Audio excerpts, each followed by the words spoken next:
স্বাগতম বৃহস্পতিবারের বিকেল 4টেতে। দেখুন, দেখতে দেখতে মার্চ মাসের মধ্যভাগে এসে গেল চৈত্র মাস, আজকে 19 তারিখ। তো একদম গোড়াতেই বলবো যে আপনারা আমার এই অতিথির অনুষ্ঠান কিন্তু দেখবার চেষ্টা করুন। এতে অনেক অজানা তথ্য আপনারা জানতে পারবেন। এমনটা অনেক সময় হয়, আজকে তো বৃহস্পতিবার অনেক জায়গাতেই ব্যবসায়িক বন্ধ থাকে, তারা তো দেখেনি, কিন্তু তবু তার সত্ত্বেও বলবো যে ছাত্রছাত্রী বা বিভিন্ন স্কুল কলেজে যারা পড়ান তাদের ক্ষেত্রেও কিন্তু প্রযোজ্য। আপনারা সিটিভিএন একেডি প্লাস ডাউনলোড করবেন, ইউটিউবে গিয়ে ডাউনলোড করে সাবস্ক্রাইব করলেই কিন্তু আপনারা এই শ্রীময়ীর অনুষ্ঠানটা দেখতে পাবেন যখন খুশি।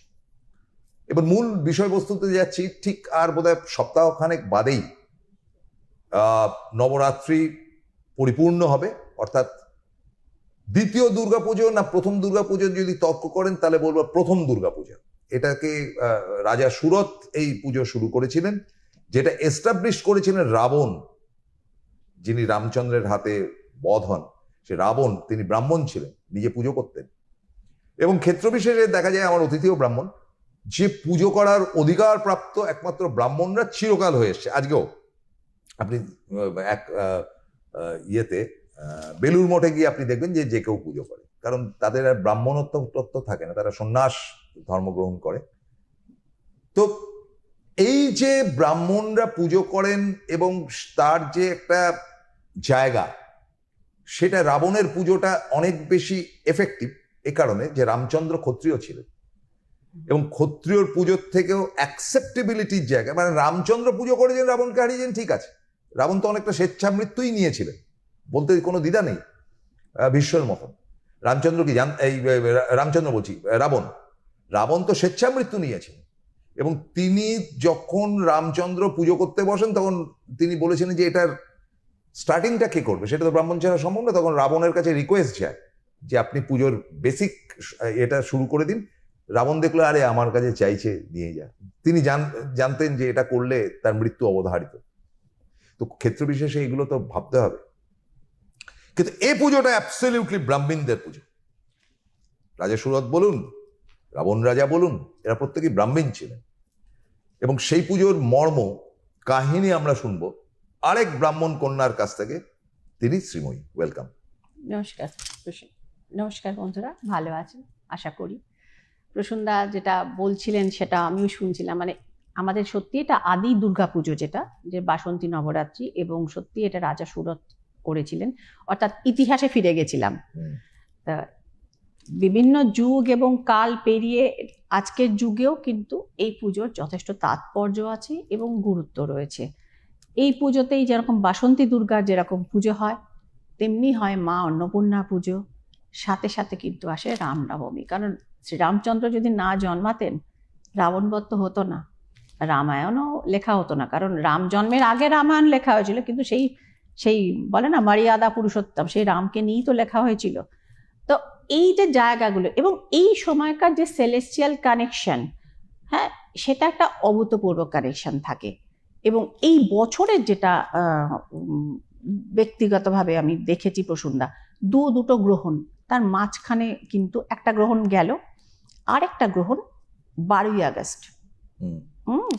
এবং এই গ্রহণটি অনেক আগে বলছি যদিও, কর্কট রাশিতে হবে এবং খুব পাওয়ারফুল একটি নক্ষত্র, পুষ্যা নক্ষত্রে হবে।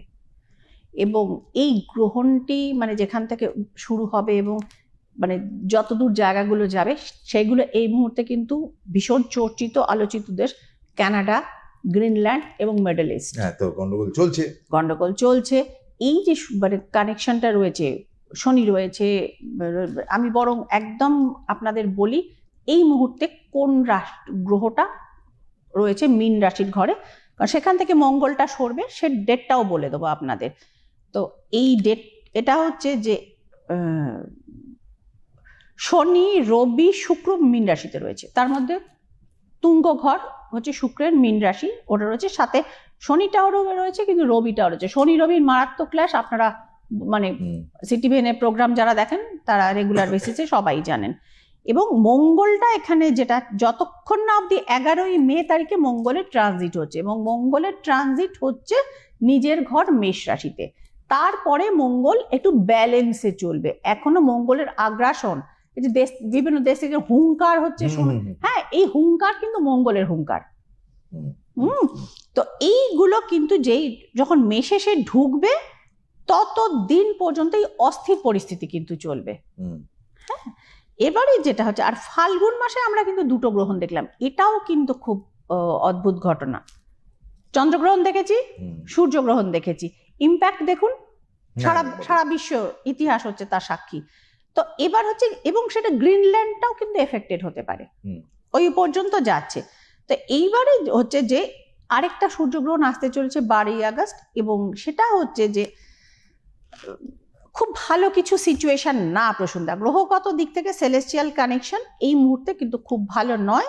তাই বলে সব মানুষ কি মরে যাবে না, তারা আগে থাকতে যারা প্রতিকার প্রতিবিধান, যেমন হয় কি শরীর খারাপ হলে আমরা ভ্যাকসিন নিই, মানে এইরকম একটা সিচুয়েশন তৈরি হয়েছিল করোনা ভাইরাসের আগের সময়টা, কোভিডের টাইম। হ্যাঁ, কোভিডের টাইমটা শুরু হয়েছিল, সেবারও ওই বছরের, তার আগের বছরের লাস্ট সূর্যগ্রহণটা আমি বলেছিলাম যে এই সূর্যগ্রহণটা ভয়ঙ্কর এফেক্ট নিয়ে আসবে, মানুষ কিন্তু মানে বিপন্ন হবে। বিপন্নতার জায়গা আবার তৈরি হয়েছে। মঙ্গলটা যত তাড়াতাড়ি এখন মনে হচ্ছে সেরকম ক্ষমতা থাকলে ধাক্কা মেরে ওকে মেষ রাশিতে ঢুকিয়ে দিলে পরিস্থিতিগুলো একটু সামাল দিত, কিন্তু সেটা তো সম্ভব না। কিন্তু যাদের যাদের বিভিন্ন যে রাশি লগ্নগুলো যাদের রয়েছে, বিভিন্ন জোডিয়াকের মানুষ রয়েছেন, এই পরিস্থিতির কারণে এয়ারপোর্টে চূড়ান্ত হয়রানি হচ্ছেন মানুষ, এক দেশে গিয়ে পড়ে রয়েছেন, মানে সব জায়গা তো মিডল ইস্টের সরকার না, সেখান থেকে সব জায়গা থেকে সুবিধাজনক। আমার এই একজন পরিচিত ভদ্রলোক বাকুতে গিয়ে আটকে গেছিলেন, যেখানে আমাদের ইন্ডিয়ান এয়ারলাইন্স গুলো গিয়ে পৌঁছতেই পারে না, রাশিয়া গেছিলেন, তিনি আটকে গেছিলেন বাকুতে। যাই হোক, তারপরে তিনি অতি কষ্টে পরশুদিন তিনি ফিরেছেন। তো এইভাবে এই যে সমস্যাগুলো হচ্ছে, এটা অস্থির পরিস্থিতি, তার মধ্যেই পুজো, এবং আমাদের জীবনেও কিন্তু প্রচুর অস্থির পরিস্থিতি হয়, এবং ক্রিটিক্যাল জিনিসের কাজ ক্রিটিক্যাল তিথিতেই হয়, আমি এটুকুই বলবো। এই আর এই অমাবস্যা, চৈত্র অমাবস্যা এবং নবরাত্রির কাজ প্রসন্দার টানা এই 10 দিন ধরে আমি করি, শ্রীময়ী চক্রবর্তী, একদম টানা 10 দিন। কারোর কাজ তার থেকে বেশিও হয়। তারপরে মানে ধরুন বাস্তু ঘটিত সমস্যা, বাস্তুর একটা সমস্যা সাংঘাতিক একটা, আমার কাছে দুটো মেইল আছে, আমি পড়ছি এক্ষুনি। ছোট করে আমি বরং ব্যাকড্রপটা বলি। কলুতলার কাছে একটি বাড়ি, কলুতলার কাছে একটি বাড়ি, সেই বাড়ি মানে ভেঙে প্রমোটিং এ দেয়া হয়েছে, এখন প্রমোটিং হয়ে গেছে। প্রসন্দা অদ্ভুত ভাবে সেই বাড়ির লোক সারাদিন ধরে বাটনা বাটার মতো আওয়াজ পান, সেটা দেখুন সকালবেলার দিকে হয়, রান্না বান্নার সময় 12টা সাড়ে 12টা কি 1টা 1:30 অব্দি সহ্য। একটা বাড়িতে কন্টিনিউয়াস যদি ওরকম ভাবে একটা বাটনা বাটার মতো আওয়াজ হয়, তো ন্যাচারালি সেই বাড়ির বাসিন্দাদের সমস্যা তো হতেই হবে, ওটা হচ্ছেই। তো এই সমস্ত জায়গাগুলোতে কিন্তু কাউকে দেখা যাচ্ছে না, কাউকে ট্র্যাক করা যাচ্ছে না, কি প্রমোটার বলছেন আপনারা মানে এই বাড়িটার এগেইনস্টে মোটা টাকা নিয়েছেন, আমি ফ্ল্যাট করে দিয়েছি, এখন আমার কি দায়, বাস করতে পারছেন না।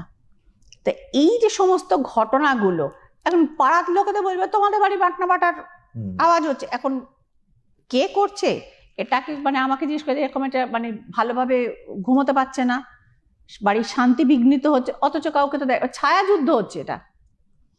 তো এই যে জায়গাগুলো, এই সময়টা, এবং এই যে ধরুন অন্নপূর্ণা পুজোর কথা আমরা আগের একটা অনুষ্ঠানেও বললাম, রামনবমী, রামনবমীতে কি হয় বলো না, রাম নাম করলে ভূত পালায়, আমরা ছোটবেলা থেকে শুনে এসেছি।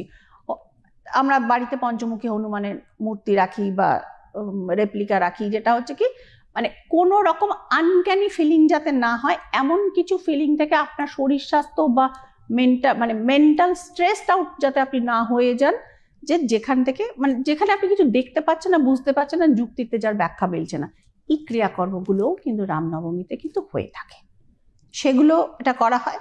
দ্বিতীয় একটি ঘটনা আমি এটা বলি, এটা না আমার রিডিংটা করতে হবে, রিডিংটা আমার করতে হবে, এই কারণে এটা খুব রিকোয়েস্টেড একটা রিডিং। তো এটা হচ্ছে যে একটি ছেলে, মোটামুটি সুখী পরিবার, 3-4 বছর হয়েছে তাদের বিয়ে হয়েছে। তো এবারে তার বউয়ের একটু অ্যাস্ট্রোলজিক্যাল একটু আকর্ষণও আছে, এবং ছেলেটিও অ্যাস্ট্রোলজি, ফেংশুই ইত্যাদি ইন্টারেস্ট আছে। তাদের এক বন্ধুর বউ এই সমস্ত চর্চাগুলো করতেন। এবং দেখুন, নিজের সংসার, নতুন সংসার সকলেই ডেভেলপ করতে, ফেংশুই করতো, হ্যাঁ করতো। তো এবারে হচ্ছে, তো সকলেই ডেভেলপ করতে চায়, বিভিন্ন জিনিসে প্লেসমেন্ট করলে ভালো জিনিস ভালো হয়। তারা নানা জায়গায় পড়েছে, অনেককে দেখেছে এবং তাদের কাছ থেকে নিয়ে যেতেও দেখেছে যে সেখান থেকে তাদের অনেক ডেভেলপমেন্ট হয়েছে, ফাইন্যান্সিয়াল গ্রোথ হয়েছে, কারোর হয়তো অন্যদিকে কিছু ডেভেলপমেন্ট হয়েছে, রিলেশনশিপের গ্রোথ হয়েছে। তো এই সমস্ত দেখে টেকে ওরাও বলেছে যে ঠিক আছে, উই আর ইন্টারেস্টেড, তাহলে আমাদেরকেও তুমি কিছু জিনিস দাও এবং সেগুলো একদম ঠিকঠাকভাবে যেরকম হয় এনার্জাইজ করে প্লেসমেন্ট করে দাও। এবং তারা বেশ কিছু দামি জিনিস এনে ঘরদোর সাজিয়েছে, প্লেসমেন্টগুলো করেছে। ছেলেটি এবার আমাকে জানাচ্ছে, তার সে এবং তার বউ একত্রেই জানাচ্ছে যেটা, যে ম্যাডাম কি বলবো, ওই জিনিসগুলো এনে আমাদের প্লেসমেন্ট করার পর থেকে আমাদের মানে দুজনের মধ্যে যা কোনোদিনও হয়নি। মানে 7 বছর ধরে আমরা প্রেম করেছি, বাড়ির অমতে বিয়ে করেছি, এখন তারা মেনে নিয়েছে। মানে নিজেদের দুজনের এমন অবস্থা হচ্ছে কারোর সাথে কারোর কথা বলতে ইচ্ছে করে না। ও এ ঘরে গিয়ে বই খুলে বসে থাকে, আমি ওখানে গিয়ে ওই কিচেন মানে রান্না বান্নার ভিডিও দেখি, এবং মুখোমুখি হলে চোখাচোখি হলেই মনে হচ্ছে যে আরে বাবা এর তো এতগুলো প্রবলেম আছে, আমার এখানে থাকতে ইচ্ছে করে না। তো এই রকম দিদি কি হলো, আমার প্রথমে সন্দেহ গিয়ে পড়ে। বলছে জানেন তো, মেয়েদের মন একটু সন্দেহ হয়। তো আমার প্রথম সন্দেহ ছিল আচ্ছা জিনিসগুলো আনবার ফলে কিছু তো হয়নি, তো এখান থেকে কিছু হচ্ছে না তো। তো আমি তারপরে একদিন রেগে মেগে ওই জিনিসগুলোকে, আমি রাগের মাথা, আমার একটু রাগ বেশি আছে, আপনি নিজেও বুঝতে পারবেন আমার কার্ড ফেললে, যে আমি ওগুলো সব ছুঁড়ে ফেলে দিয়েছি। বাট আফটার দ্যাট সেটাও হয়ে গেছে, 6-8 মাস অন্তত হয়ে গেছে, কিন্তু ঝামেলাটা না মানে সেইভাবে কমছে না। মানে দুজনের মধ্যে আগে যেমন একটা ঝামেলা হলো মিটমাট হয়ে যেত, সেই জিনিসটা কিন্তু হচ্ছে না। দিদি এটার কি কারণ আপনি একটু আমাদের জানাবেন, এবং কি করলে এটা ঠিক হয় সেটাও আপনি আমাদের জানাবেন। বলে আমার নাম আপনি বলবেন, অসুবিধা নেই, আমার নাম স্বপ্না। ওকে, ঠিক আছে স্বপ্না, আমি রিডিংটা এসে গেছে। ঘুরে যাচ্ছে, হ্যাঁ হ্যাঁ কাপটা ঘুরে যাচ্ছে, এবার ঠিক আছে। হ্যাঁ ঠিক আছে তো এবার, ঠিক আছে স্বপ্না, আমার কাছে রিডিংটা ভাই এসে গেছে। আমি একটা জিনিস শুধু তোমাকে বা তোমাদেরকে দুজনকেই জানাচ্ছি, যে দেখো যে উদ্দেশ্যে তোমরা এনেছিলে জিনিসগুলো, সেখানে কিছু প্রবলেম ছিল না। নাম্বার 1, জিনিসগুলো সঠিক ছিল, কিন্তু তার সেটা দেওয়ার অভিপ্রায় এবং সেটা প্লেসমেন্ট, এই দুটো জিনিস গোলমাল ছিল। এটা হচ্ছে নাম্বার 1। হ্যাঁ, কেন ভুল জায়গায় মানে ভুল জিনিস বসানো হয়েছিল, এইটা হচ্ছে মানে সেই বলে না $1000 কোয়েশ্চেন এটা। $1000 কোয়েশ্চেন এটাই। আমি এটা বলে দিচ্ছি তোমাকে, তোমার হাজবেন্ডের প্রতি এই যে তোমাদের বন্ধু স্ত্রী, এনার একটু আকর্ষণ আসক্তি যেটাই বলো ছিল, এবং ইনি চাইছিলেন যে এই জিনিসগুলো মানে ভুল জায়গায় প্লেসমেন্ট করে তোমাদের সম্পর্কটিকে গোলমাল করে দিতে। এবং 10 of swords is here, 10 of swords are here। তো মোটিভটাই গন্ডগোল। মানে যেরকম সেই মানে স্বেচ্ছায় ভুল ওষুধ দেওয়া যদি কাউকে হয়, এটা ঠিক এই একই জিনিস। এবং তোমাদের সম্পর্কটি এই মুহূর্তে তুমিও লিখেছো এবং আমিও দেখাচ্ছি, হ্যাঁ সত্যি সেই সুতোয় ঝুলে থাকার মতো অবস্থায় হয়েছে, যে কোনো দিন সম্পর্কটি ছিঁড়ে পড়বে, হ্যাঁ ছিঁড়ে পড়বে, শেষ হয়ে যাবে। মানে সেই শেষের ঘন্টা বেজে গেছে, যেটা বলেছিলে যে ঘন্টা বেজে গেছে। বাট তুমি যখন রিডিংটা আমাকে করতে পাঠিয়েছো, রিকোয়েস্ট করেছো, এবং বুঝতে পারলে যে কেউ বা কারা উদ্দেশ্য প্রণোদিতভাবে তোমাদের সম্পর্কটা নষ্ট করতে চাইছে। ফার্স্ট অফ অল, তোমার স্বামী তো তার প্রতি আকর্ষিত নয়। সেটা যদি হতো তাহলে বলতাম যে হ্যাঁ একটা লজিক থাকতো যে আমার বড় যুক্ত, ওর বউও যুক্ত, ঠিক আছে তাহলে আমি অন্য রাস্তা দেখছি। কিন্তু সেটা তো নয়। তা তোমার স্বামী যখন মানে সে নিরপরাধ, তো সুতরাং সেখানে তার সাথে সম্পর্ক ছেদ করে তোমার তো ভাই লাভ নেই। তা তুমি বোকামি করলে অন্য পক্ষ উইন করে গেল। তো বেটার হচ্ছে জিনিসগুলো ফেলে দিয়েছো, খুব ভালো করছো, তোমরা এদের সাথে বরং সম্পর্ক ছেদ করো, এবং তোমাদের রিলেশনশিপটা যাতে ঠিকঠাক হয়। তুমি যদি মনে করো যে শ্রীময়ীদির সাথে যোগাযোগ করবে, তাহলে তোমরা রিলেশনশিপ রিকভারির জন্য শ্রীময়ীদির যে ক্রিস্টাল, এবং এটাও তুমি জানিয়েছো যে দিদি এরকম মানে এই মাদুলি কবচ বা এই ফেংশুই জিনিসপত্র এগুলোর উপর থেকে আমাদের একদম ভক্তি বিশ্বাস ভালোবাসা সবকিছু উড়ে গেছে, আমরা অন্য কিছু পদ্ধতি সন্ধান করছি যে যদি আমাদের রিকনসাইল করা যায়। তো শ্রীময়ীর ক্রিস্টাল থেরাপি আছে, ট্যারো কার্ড বলে দিল কোথায় গন্ডগোল আছে। তো ইন্টেনশনে গন্ডগোল ছিল যে কারণে তোমাদের মিসগাইড করা হয়েছে, এবং কারণটাও বলে দিলাম যাতে হাজবেন্ডের সাথে আবার মানে সেই সুন্দর সুস্থ সম্পর্ক মধুর সম্পর্ক ফিরে আসে। তার জন্য শ্রীময়ীর ক্রিস্টাল থেরাপি আছে, তো সেক্ষেত্রে যোগাযোগ করে নিতে পারো যদি দুজনে মনে করো। এটুকুই বলবো, ভালো থাকো। তো আমি সেই ক্ষেত্র থেকে বলি যে আপনারা যারা শ্রীময়ীর সঙ্গে যোগাযোগ করতে চাইছেন, উনি তো একটা এক্সাম্পল দেখালেন, তা দেখুন তলায় ফোন নাম্বার যাচ্ছে, অনলাইনে উনি কিন্তু নিয়মিতভাবে দেখেন। আর যেটা মূল সাবজেক্ট অর্থাৎ কিনা এই নবরাত্রি এবং অন্নপূর্ণা পুজো, এই পুজোতে যেটা আমরা শুনি যে এটাই আসল পুজো, এই পুজোতে কার কি চাহিদা, কে কি চাইছে, সেটা কিন্তু একটা মস্ত বড় প্রাপ্তিযোগ হয়। কারণ বলে না মা অন্নপূর্ণা যেন দু হাতে দিচ্ছে। মানে শি ইজ আ গিভার, হ্যাঁ, দেওয়ার জন্যই উনি রয়েছেন। সেটা আমাদের কি প্রসেস করতে হবে? ধরুন প্রত্যেকের পক্ষে তো বাড়িতে অন্নপূর্ণা না করা সম্ভব না। ধরুন আপনার পরিচিত যে সমস্ত জায়গাতে মা অন্নপূর্ণার পুজো হয় সেখানে আপনারা গিয়ে পুজো দিতে পারেন, এবং পুজোর দিন সকাল থেকে আপনারা যদি উপবাস করতে পারেন ভালো, যাদের শরীর খারাপ তারা নিরামিষ ভক্ষণ মানে চা জল ইত্যাদি আপনারা খেতেই পারেন। সেটা কবে করব? অষ্টমীর দিন না অষ্টমীর দিন? অন্নপূর্ণা পুজোটা অবশ্যই অষ্টমীর দিন। ঘটে যদি পুজো করতে চাই স্বচ্ছন্দে করতে পারেন, ভক্তি বিশ্বাস সহকার মানে থাকলে আপনি ঘটে পুজো করুন, ফটোতে পুজো করুন, কোনো অসুবিধা নেই। বেশ, হ্যাঁ, সেক্ষেত্রে কোনো অসুবিধা নেই। আর ক্রিয়াকর্মগুলো তো বাড়িতে হয় না, সেটার জন্য যোগাযোগ করতে হবে। না না, সেটা তো আলাদা, সেটা আলাদা জিনিস। এবং বাড়িতে যারা করতে চান তারা করতেই পারে। যে আমরা সকালবেলা থেকে একটুখানি নিরামিষ ভক্ষণ করলাম, কি আমরা চা জল খাবার একটু একটু খেলাম ওষুধপত্র খাওয়ার কারণে, কি আমরা স্নান টান করে পুজো করলাম, স্বচ্ছন্দে করতে পারেন, স্বচ্ছন্দে করতে পারেন, কোনো অসুবিধা নেই। আচ্ছা, আর একটা ব্যাপার যেটা সেটা হচ্ছে যে এই নবরাত্রির একটা তবে যেখানে মা অন্নপূর্ণার প্রসাদ দেয় তার অন্ন বিতরণ করা হয়, সেখান থেকে চেষ্টা করুন প্রসাদটা সংগ্রহ করতে।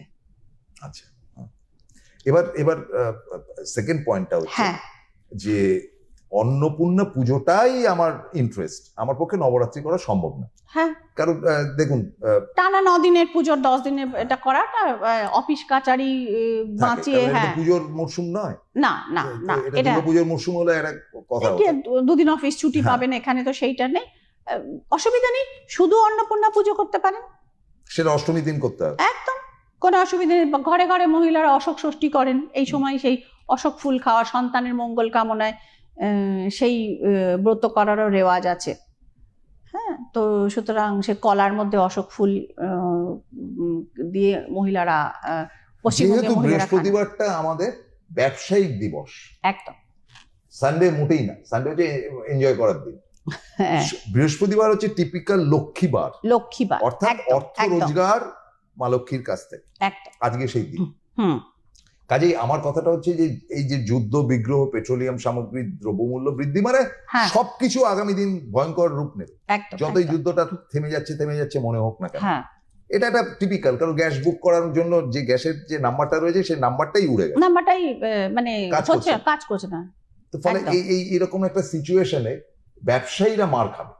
তো ব্যবসায়ীদের অন্নপূর্ণা পুজো বা আমি তো বলবো এবছর বেশি করে করা উচিত, যাতে তার কৃপা লাভ হয়, এবং মা লক্ষ্মীর আরাধনা বেশি করে করা উচিত, যাতে মা লক্ষ্মী অচলা হয় তাদের সংসারে থাকেন।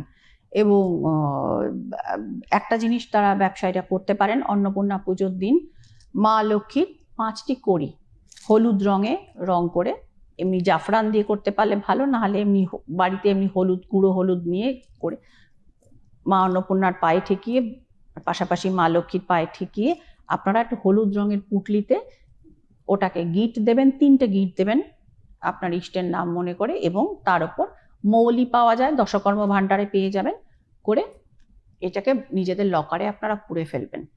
এবং যদি মা অন্নপূর্ণার প্রসাদী চাল একটু পান তার মধ্যে রেখে দেবেন, লকারে রাখতে পারেন। 2টো অপশন দিচ্ছি, আপনার যেখানে চালের ভাণ্ডার বাড়ি, যেখানে আপনারা রাইস রাখেন সেটার মধ্যেও আপনারা রেখে দিন, বাট রিমেম্বার প্লাস্টিকের জিনিস যাতে না হয়।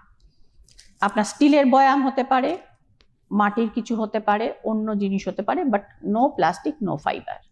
আচ্ছা, আমার সবশেষ প্রশ্নটা হচ্ছে যে চাকুরিজীবী বা যারা রোজগার করে তাদের হয়তো বললেন, বাড়ির মায়েরা কি করবেন, মেয়েরা কি করবেন সেটা বললেন। একদম। এবার ছাত্রছাত্রীদের পরীক্ষার রেজাল্ট বেরোবে, ভোটের রেজাল্ট আমার জানার দরকার নেই, কিন্তু ছাত্রছাত্রীদের ব্যাপারে আমার ইন্টারেস্ট জানার দরকার নেই, ঠিক আছে প্রসন্ন, অকল্পনীয় ফল হবে। বলেই দিলাম আমি, 4 সংখ্যাতে রেজাল্ট বেরোচ্ছে, মানে অভূতপূর্ব ফল হবে। তো যেটা এর পরে আবার যেদিন ভোটের পরে যেদিন বসবো সেদিন আবার এটা নিয়ে আপনি অ্যানালিসিস করবেন। একদম। এবারে যেটা হয় যে ছাত্রছাত্রীদের জয়েন্ট এন্ট্রান্স বলুন, ম্যানেজমেন্টের কোর্সে ভর্তি হওয়ার জায়গা বলুন, তারা কি করবে? অন্নপূর্ণা পুজোর দিন দেখুন, মানে এটা মনে, বাচ্চারা তারা তো আর অত নিয়ম কানুন মানবে না। না না, বাচ্চাদের অত নিয়ম কানুন করবার দরকার নেই। হ্যাঁ, মা বাবা যদি নিরামিষ খান সেদিনটা তারাও নিরামিষ খাবে। হ্যাঁ, আর যারা একেবারেই নিরামিষ করতে পারে না, যে সমস্ত বাচ্চা বায়না করে, তারা দেখুন, বলে না পথে নিয়ম নাস্তি, তারা বাড়ির বাইরে গিয়ে খাবে। আর কি বলবো, তা বলছি না, বাড়ির বাইরে না, বাড়িতেই খাবে। নিরামিষ খাবে না কেন? নিরামিষ না খাওয়ার কিছু নেই। না, না খাওয়ার কিছু নেই। আর পুজোর অষ্টমীর দিন অনেকেই নিরামিষ খায়, অনেকে নিরামিষ খায়। এখনকার আধুনিক ছেলে মেয়েরা খাবো না এই ব্যাপারটাই নেই। ঠিক আছে ভাই, এত বাড়াবাড়িও করে না কেউ, করা উচিত না। তারপরে করলে দুষ্টু বাচ্চাদের সন্ধ্যের পর তাদের মন মানে খেতে দিয়ে দেবে। দুদিন বাদে ঈদ। হ্যাঁ, মুসলিম ভাই বোনেরা কি করে ঈদটাকে পালন করেন? এই টানা 1 মাস রোজা পালন। তাদের ছোট ছোট বাচ্চাগুলো পর্যন্ত করে। কই তারা তো কেউ বলে না যে, বা ধরুন খ্রিস্টানরা রবিবার দিন উপাসনা করতে যায়। দে আর অলমোস্ট 100% ভেজ, এই নন ভেজ। একদম একদম। তো তারা বাইরে গিয়ে খাবো, কঠোর কৃচ্ছ সাধন করেন। কৃচ্ছ সাধন করে না, এটা প্রচন্ড ভাবে। আমাদের যে ছেলেপুলেরাই বা করবে না কেন, সেই অ্যাডভাইসটা দিয়ে, কারণ আমার হাতে টাইম কম, যদি একটু অ্যাডভাইস দেন। না, ওই একেবারে যারা একদম দুষ্টু অশান্ত বাচ্চা কাচ্চা, তাদের ওই সানডাউন পর্যন্ত থামিয়ে একটু রাখবেন, নিরামিষ ভক্ষণটা তারা করবে। আর সানডাউনের পর নিরামিষে কত রকম প্রিপারেশন করা যায়, প্রচুর প্রিপারেশন আছে। তো ওইটাই বললাম আর কি, সেটা ডিফারেন্ট। না, আমি বলছি যে তাদের পুজোটা করে, তাদের মায়েরা বা বাবারা পুজো করে কিভাবে বাচ্চাটার উপর সেটা, মানে আপনি যেমন ওইটা পুটলি করে রাখতে বললেন, তাদের জন্য কি করবে? বাচ্চাদের জন্য প্রার্থনা করা ছাড়া আর তো বিশেষ কিছু করার নেই। পুরো নবরাত্রিটা জুড়েই করতে পারেন, বাসন্তী পুজোর দিন করতে পারেন, অন্নপূর্ণা পুজোর দিন করতে পারেন, রামনবমীর দিনও করতে পারেন। যে বাচ্চাগুলোর যাতে সেই মেন্টাল এবং সেই কেরিয়ারে সেই গ্রোথ হয়, যাতে একদিন সে বলে না, সব মানে লুকিয়ে থাকেন শিশুর পিতা সব শিশুরই অন্তরে, তো তারা যেন একদিন বড় হয়ে সমর্থবান হয়ে ওঠেন এবং সমৃদ্ধ হয়ে ওঠেন, এবং কেরিয়ারে বলুন, সেটা মানে ইন সার্ভিস, ইন বিজনেস, সবকিছু দিয়ে তারা পরিবারটাকে সুষ্ঠুভাবে টেনে নিয়ে যেতে পারেন। সেই প্রার্থনাটা বাবা মায়ের হয়ে, মানে বাচ্চাদের হয়ে বাবা মায়েরা করবেন। বাবা মায়েরা করবেন এবং বাচ্চাদের প্রসাদ দেবেন।